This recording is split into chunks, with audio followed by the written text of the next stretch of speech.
Hello gamers, Zelx here, and if you aren't living under a rock, you may have heard that the next set for Worlds Beyond has been teased, and it is Ears of the Omens. Not only is it a lore drop with the return of a very familiar cast of original characters from Shadowverse 1, we are getting new characters called the Hairs, which are basically our successors to our Omens, who have apparently renounced their former ideologies.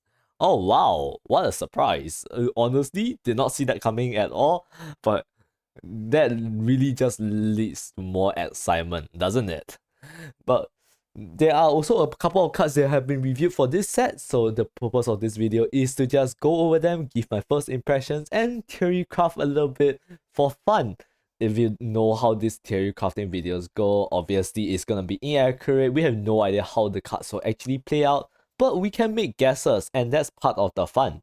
So if you have your thoughts and your own guesses on how the cards will play like in the let me know in the description, in the comments down below, not the descriptions. Sorry. Well, it's been a while, but do let me know your thoughts on the cards that in the comments down below. And yes, disclaimers out of the way. And just gonna do a self plug here. If you're new to the channel, Shadowverse content, hit the like button, subscribe if you enjoy the content, and yes, I'm gonna try to keep each first impression and review as short as I possibly can, since I had the tendency to keep rambling on and you end up being 30 minutes long. I for 6 cards, funnily enough.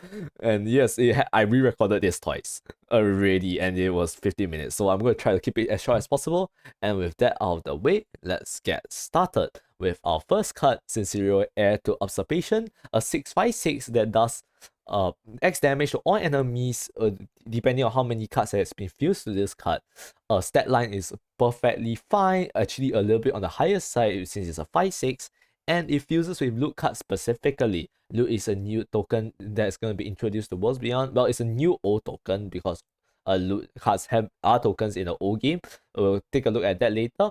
But now all you need to know about Sincero is that it does X damage to all enemies, equals to the loot cards fuse, and you can do it twice with a super evolve.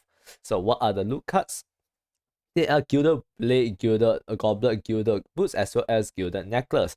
They are a ping 1, a heal 2 as a +1/+0 and rush, and a +0/+1 and ward. Very standard stuff. Nothing particularly game breaking except for maybe I will say a Gilded Goblet, which is the biggest game changer, giving sword access to the heals that it basically does not have access to.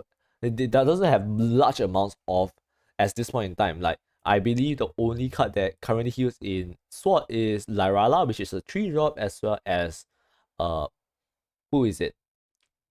Olivia, yes, Olivia, which is a 7-drop, neutral. So having access to a form of healing is really good for Sword, especially right now when I play aggro abyss against Sword. I find that if I can burn them down enough, I don't really have to worry about anything any further. So now giving them access to heal, of course, will make them a lot more likely to reach their end game. So back to Sinciro. Sinciro here looks amazing, by the way. That does maximum 4 damage, but of course it can do less if you don't find your loot generator. So obviously this is a sort of a payoff card for all your loot enabling cards that gives you all this loot. So it looks to me that the loot is going to be focused on using these loot tokens to pay for powerful effects. For example, like this, which could do up to 8, and 8 damage in paired with Albert's 12 is basically an OTK, so you probably have to watch out for that combo coming very soon to your beloved games near you. But overall, power level is really strong. Its direct burn is always nice. If you could get this for 3, you'll be happy. If you get it for 4, you'll be really happy. Don't try to play it. I'll say you don't play it for 1 or 2. That wouldn't be worth it at all. If you're playing it for 1, play Apollo. So, and having above average stats makes it a little bit harder, more annoying to trade into, especially being an 8/9. 9 hit points is a very annoying stat line to trade off, unless so. But you don't even care about our body. You already got the 8 damage just from playing this. So yes, very strong card. really will have to depend on the loot enablers though. So with that out of the way, let's take a look at one example of them, which is Lair of Usurpation. It's a 1 play point card that gives you 2 loot cards, a Gilded Blade Necklace or a Gilded Goblet and Gilded Boots. I honestly think for loot, right, since it looks to be a more controlly cast with the assistance of Goblet, you might want to take the second one more often than not. But since Sword right now does have a lack of 1-drops, I feel like this can slot in quite well. Obviously, this is the enabling card. It will only be as good as however good the loot package is.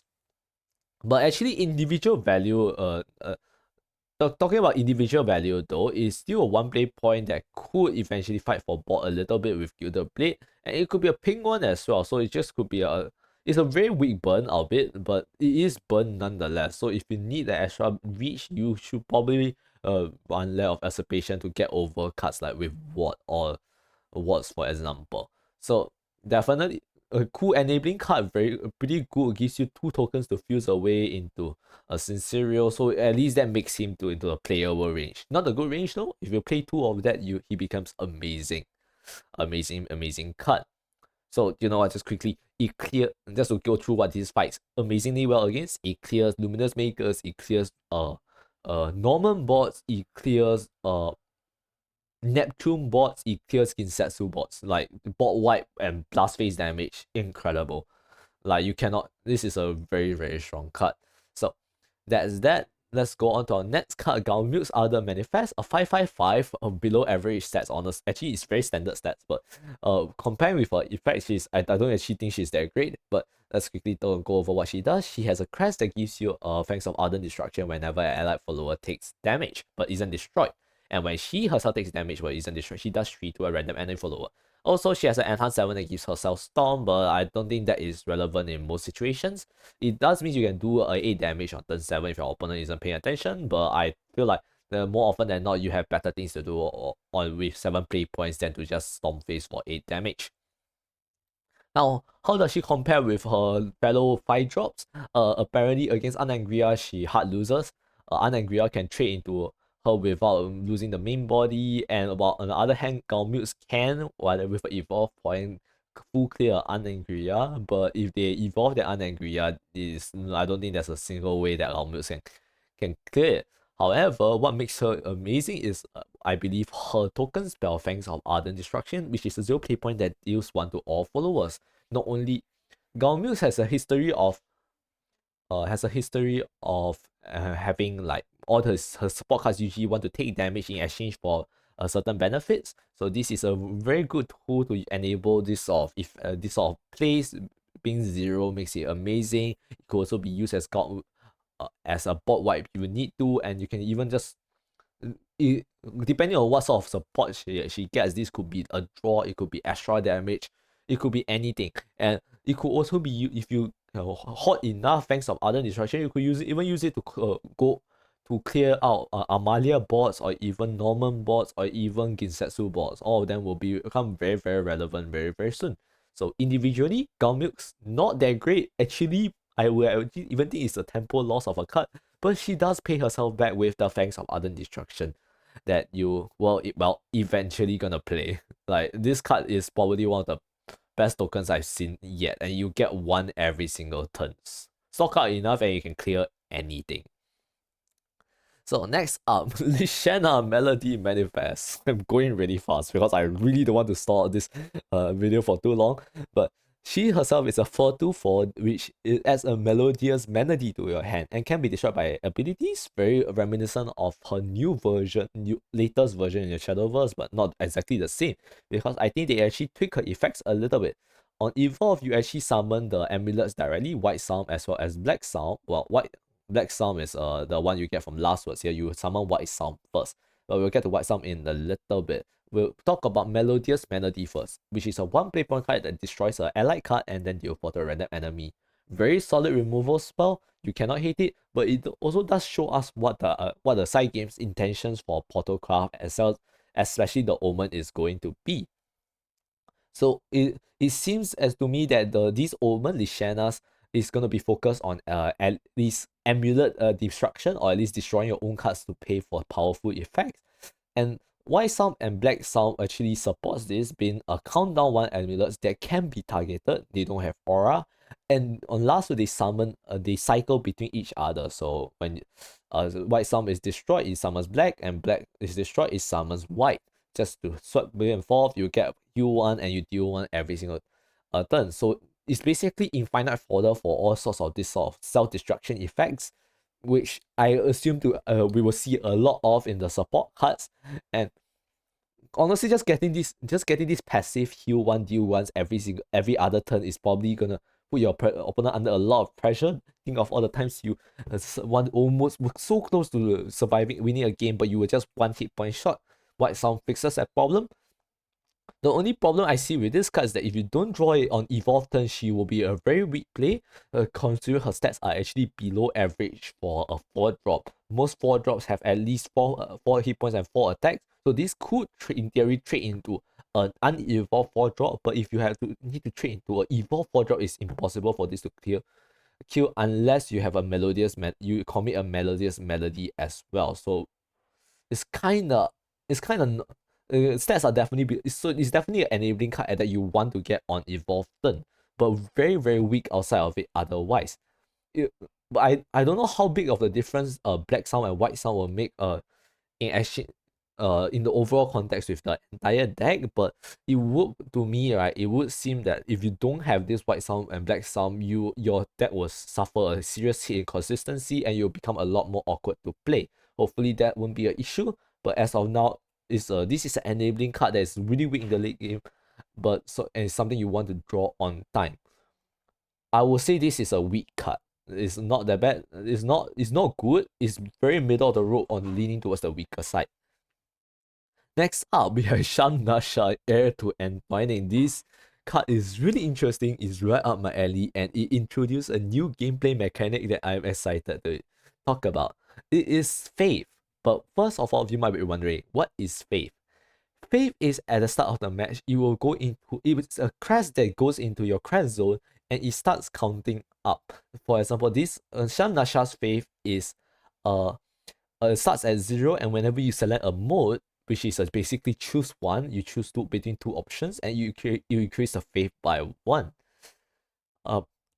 Once you have 10 faith, you can play Sham Nachos to change it into increasing the number of modes you can select by 1. So basically, you get to choose 2 options instead of 1 option now. Basically, doubling the value you could get from an individual mode card. As of now, there are only 2 modes that Abysscraft has access to. One reanimates 2 and draw a follower. The other is Kinsetsu and Yuzuki are Resident Yuri, and which either destroy 4 followers and heal 4, or summon 4 one-tailed foxes, which is also normal foxes. So, but obviously with Sham Nachos introduction, they are definitely going to bring more mode support. Although I would say the density of mode cards in your deck must be very very high if you want to get Sham Nachos to consistently prop her effect on at least latest turn 8, earliest turn 7. Like you need to play, and that's also on the under the assumption that most mode cards are 2 play points or less. But aside from her effects, her herself is actually really really weak. She's a 2/2/2, very standard stat, average stat, and not really interesting. I'm not sure if people would even want to play a 2/2/2 or early game, but her super evolve effect is something that I very very love. If you're new to the channel and you haven't watched some of my previous videos, I love to play T Shadow back in OG Shadowverse. It's a meme that where my entire goal is to steal one of my opponent's followers and then use their strong effects for myself. And it's really really fun. And Sham Nachos is super evolved, it's exactly just that. We get to choose an enemy follower, destroy it, and get a copy of it ourselves that we can play. Imagine Shadowcraft playing with a Wilbert. Oh, sorry, not a Shadowcraft. Abysscraft playing with a Wilbert, or even playing with, like, let's see, Merowyn or something like that, right? Honestly, this effect is super exciting. It's right up my alley. I'm so excited for this one. Like, but overall strength of this card, I would actually give it a bit on the lower side, because right now, as of most of the mode cards that I've seen so far are actually more control tools. And if in control matchups, you actually need some sort of win condition, ideally. Otherwise, spell boost rune is just gonna go into Cositus into decline, and you will lose the game from there anyways. So definitely a very strong enabler. Is a value card. I absolutely love it. Very weak early, a lot better late, but it might be too late for it must come out fast enough before you lose the game from the tempo loss. It really depends on what the mode cards there are, but hopefully optimistic about this card. I really want this card to be good. And there's also an enclosure trait here. I'm not sure if that will matter unless they add a tutor for this specifically, but I hope they don't do that because it'll be too, well, it would be a little bit too obvious, but hey, maybe they will. Like maybe a mode to draw an enroacher or something, and then it would guarantee a Sham Nachos, for example. That could be something they might print. But yes. So yes, good support card, but nothing special in and of herself. Like it's very almost all these cards are pretty average. But okay, here we have a very, very spicy one. It is Jeremy Great Manifest 433. Jerry is back again, and he is really different from before. He adds the Great Testimony to your hand on Fanfare, which is a 1 play point card that destroys any follower of your choosing. But the fact is that in the old Shadowverse, Jerobane is the Omen of 1, and his gimmick is Highlander decks. Basically, you only play one copy of every single other card in your deck except for Jerobane, and when you play Jerobane, you get a leader effect or a crest, which basically gives you additional bonus if you only have one follower on the field. It was pretty bad, but it was a funny deck to play around with, funny archetype to play around with. But they completely changed it here. Now Jerobane no longer requires that you run only one copy of each card. In fact, when you evolve Jerobane, you get a Jerobane deck instead, and you transform the Reaper card on the bottom of your deck into a victory card. Just a quick refresher, Reaper card is when you deck out and you draw a Reaper card, you lose immediately. Conversely, if you draw a victory card, you win immediately. So, what is a Jerobane deck, you may ask? It is a 76 card deck containing each card from Heirs of the Omen. So this is probably the most vouched for value card you can ever craft. Like, it's actually it's such a content card. I'm actually in love. This is like this is probably not a meme at best, but like, come on, you cannot tell me not to play this. I want to play Jerobane Abyss already, or even Jerobane Forest. But oh my, can you just imagine though? Like just Jeremy, you just go in, you just don't feel like playing anything, and just like, you know what, let's play Jerry, and then just get a 76 card deck from Heirs of the Omen. Well, of course, it's technically funny enough he didn't lose his gimmick, I guess, because if you get a 76 card from Heirs of the Omen, you actually only see one copy of each card. This gives you a lot of options though, and a lot of variation in your game, so I'm actually excited to see how this plays out, and this will probably be one of the most fun cards that we can play in the upcoming expansion. I mean, of course, aside from that, there's the last effect, which just discards all cards not named Great Testimony and draw 6 cards. So in 11 turns, I believe 11 or 12 turns, you will win the game even if you manage to last that long. But hey, at least you have fun along the way. A very fun card, but horrible in practice. I don't think you will play this in anywhere where you actually really want to win. But next up, we have Runana and Velharia. We have a mode card literally just after. I think this was reviewed just hours ago. It's a 7/5/5 that lets you select a mode to add either Scream Diffusion as well as Wings of Desire. Scream being summoning 2 copies of Runana and Velharia to give Rush, and Wings of Desire is to give one of them a Storm. Very standard, I would say, by herself without Sham Nachos effect, right? Is you either get 3/5/5 bodies, 2 of which you have Rush, or you get 1/5/5 Storm without evolve points, of course. So those are very standard. This actually develops quite a big big and wide board for a 5. If you were to compare with some other cards, like if you want to like throw this head to head against a card like maybe Geno, Velharia comes out on top and Geno doesn't, surprisingly. Run this into a better Hounds of the War or the Battle Dogs. This comes out on top, but it makes it very vulnerable to be cleared by any other 7 drop in the game. And then that can clear 3 followers. But aside from that, I believe before you play Sham Nachos, you never choose it for the Wings of Desire. Like playing, let's be real, like playing 7 play points for 8 damage is really good, don't get me wrong. But I don't think you have the leeway to do that enough. Especially because this doesn't even have a removal alongside alongside this effect as well. So if you're even one more in a way, you are more often than not defaulting to Scream Diffusion. The Screen Diffusion's body line is bodies are really good though. I don't think there's any singular card that cannot be cleared by Screen Diffusion at the 7 play point mark. So that's why I believe this is actually decent at best, but it's a very generic effect. It's really boring. It's decent enough. It doesn't particularly excel in anything. So very middle of the road. So there's really nothing much to judge here. If you were I will say though, if we Sham Nachos, this becomes a slightly more interesting because this will become basically a 2-board clear plus a 5/5 storm phase. But I don't think it's enough. I think it needs a little bit more. It needs a little bit more impact, a little bit more oomph to it, rather than just summon 3 guys plus a storm. But considering that it's really an immediate impact that doesn't require evolve point, I will have to give this a pretty solid 4-star rating, or like above average. You won't run too many copies of this because don't want to break, but it is a very good solid play after turn 7. Next up, we have Velharia, Heir to Truth. This is the third heir we've seen so far, and it is a successor to Ryo. Being a 2/1/1 with below average stats, you probably don't want to play this already for her stats alone, but she does draw a card.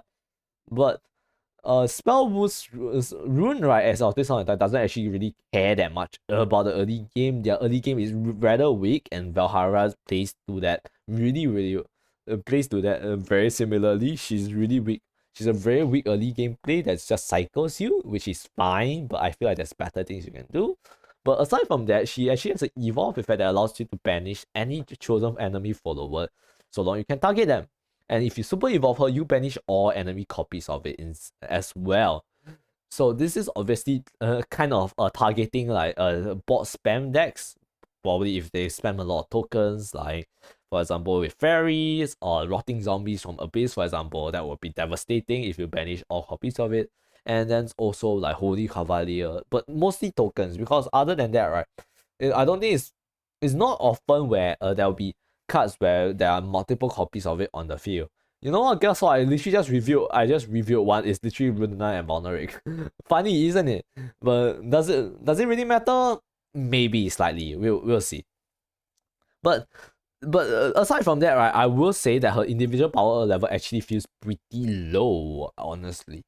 Even with Super Evolve, she's a 4 attack and max, so it means she doesn't clash well into followers that have 5 hit points or more.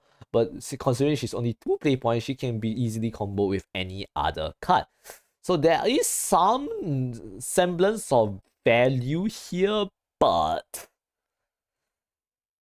I don't quite like it. I don't like this card simply because I don't see the angle for this. You're committing an evolve or a super evolve point that Runecraft desperately needs to finish off the game. So the win condition for this Omen air package, right, must be something that doesn't rely on evolve or super evolve. And it will actually require it to, and I have a inkling that this win condition, right, has something to do with banish, because banish is usually not a keyword that we see in Runecraft often. So the fact that it's showing up here all of a sudden probably means that the win condition might have be something to do with the amount of cards you banish in a game. So that's just my theory, but obviously as of now, just looking at this card, it is rather weak. I honestly would think that you probably wouldn't run this over other cards like a Burgeon or even Unangria. I feel like those cards offer just simply more value than Velharia, but considering that she draws, maybe you might just play this at 1 or 2 off just to cycle through your deck a little bit more. So yeah, that's her. And next up we have Merowyn, Despair Manifest.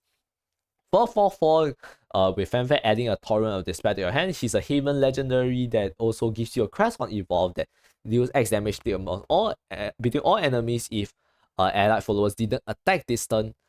And I'm not gonna lie, I'm heavily biased against Haven. Heavily biased, and there is a reason why. So first of all, Torrent of Despair is what is Torrent of Despair? Is a banish a random enemy follower from the field, and it delays the counts of all your crests by 1.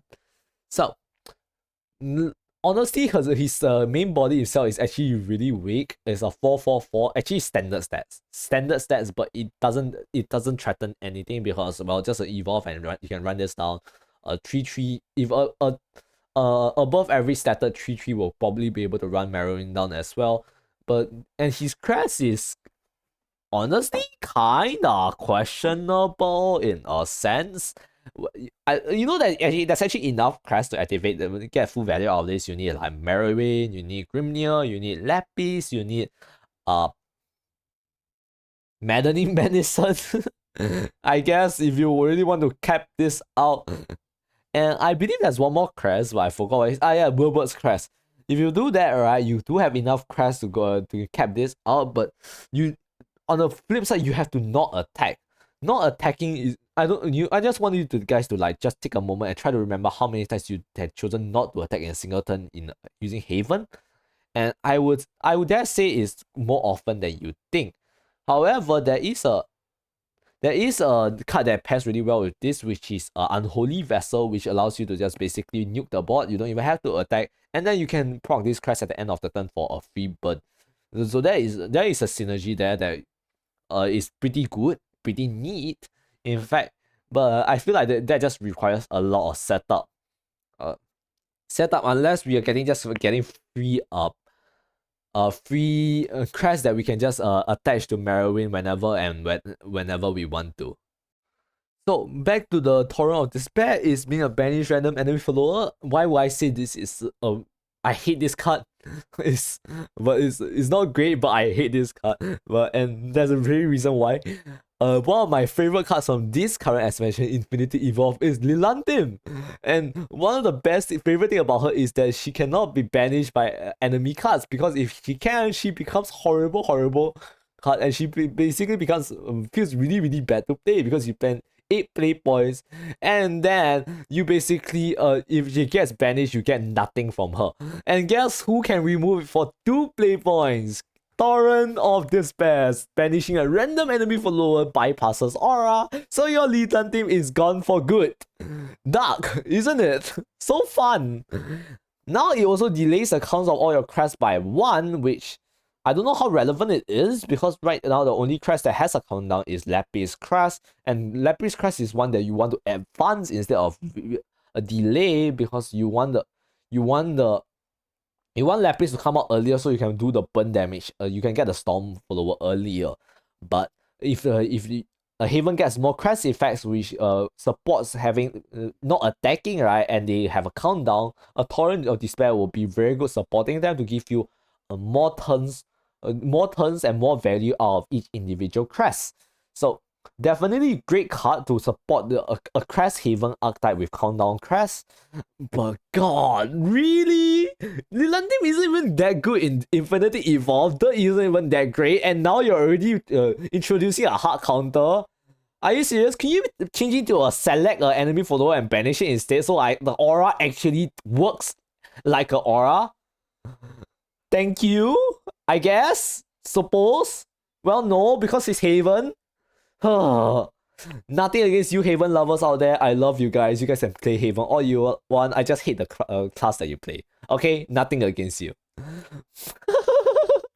And let's see. Yes, that's all the cards reviewed on the Twitter as of now. We do have actually one extra card that's reviewed on the subreddit.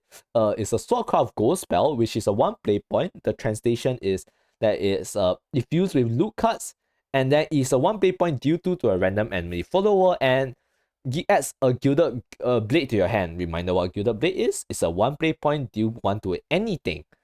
Any enemy, sorry. Not any enemy, not anything. That's a big difference there, but And also, if it's fused with a card, right, you actually draw a card. So it's a 1 play point cycle, and that by itself is already very, very strong. It's a foresight.